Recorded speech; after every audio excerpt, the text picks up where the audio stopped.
Alright, you got the Pumpkin King, Indiana back, and thought I'd do a little video of a real pulling sled. Not a slinger sled like they've been using. I know some people love them, but them's just a speed sled as far as I'm concerned. This is the Clay City sled. Not sure what year it was built. I know it was hand built, and thought we'd just do a little simple review on it and show everyone what it is. This is what we're going to be pulling here in about 2 weeks, the Clay City tractor pull, Clay City, Indiana. So it's pretty basic. I believe this is a brake for these. I think that slows down the box when it goes back down and sets up. But basically they've got a transmission back here. It's pretty simple. Got a transmission back here, truck differential back there. So I believe this transmission sets how fast the box comes up, and then of course the chain brings it up. And go over here. There's 2 brake cylinders. One for this. This is just the truck axle too. That's an old school one, as you can see. But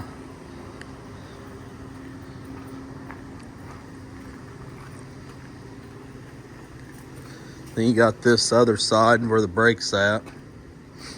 Brake on each side. And that's what I believe. I've never operated. I've watched these guys do it. I've pulled this sled 100 times. And then that's what you got, your brakes in there, and therefore when it brings down. So they got this big pan on it, and then they've got it set up where they put holes in the frame. And let's say lighter tractors, it'll carry the back. You can carry the back of the pan.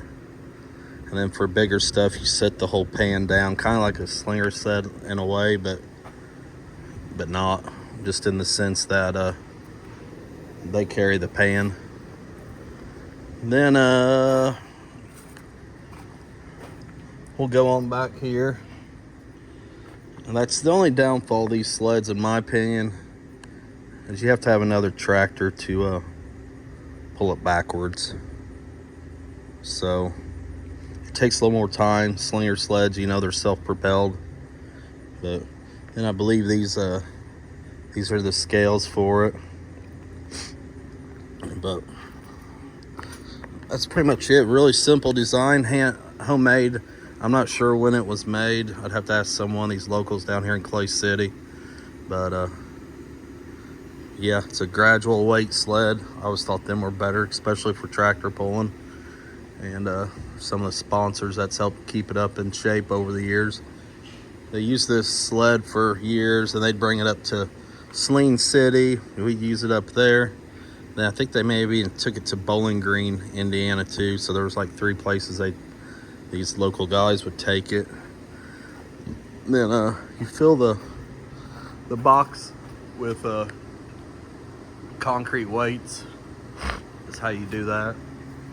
And then they can even put concrete when they're pulling semis. If I remember right, you can put concrete weights up in the front of this pan or heavy tractors. And this is what you put on another tractor on these 3-point. Then you can back underneath the sled at that hook back there, and you can lift it up and pull the hook back, and then pull the whole sled back. But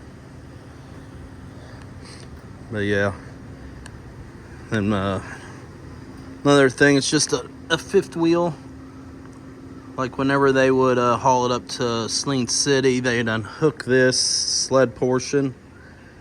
And then if I remember right, I don't know if they put the pan on these rails or if they hauled the pan up separately. I can't remember. But then you could hook this actually to the 5th wheel of a semi and then pull the sled portion or the box rail portion up there. But This sled's got a lot of history, that's for sure. So you guys can see this I-beam says Illinois S-USA. There's the transmission shift pattern. And that's basically what it is. Rails, and I'm sure that's some kind of old dolly or something. But yeah, pretty interesting, pretty simple. But main difference between these and a slinger sled is lighter up front for takeoff. Pickups like them better. Tractors, I don't know if it really matters that much. And the advantage of they're self-propelled where these aren't. But I'd take pulling one of these over a slinger sled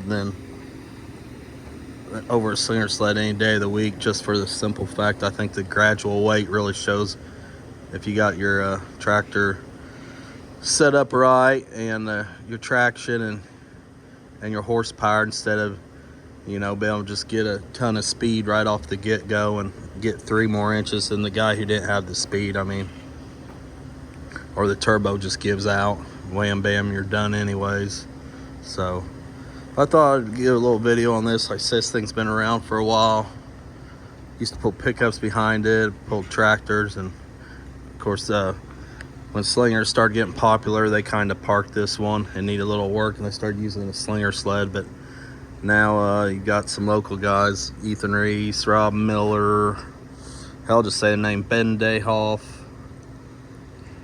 I'm sure I'm gonna miss somebody. Brian Thompson, I think he's been down there messing around with it too, but they've revamped it and got her going again. So really looking forward to pulling this baby. So anyways, just thought I'd stop in and do a quick little video on this sled. Probably best pulling sled around, in my opinion, especially for tractors. But anyways, they're going to the wayside, these kind, that's for sure. But anyways, we'll have some more video of this sled whenever I'm pulling it at the pull. Hopefully it doesn't get rained out. So anyways, that's about it for the Pumpkin King, Indiana today.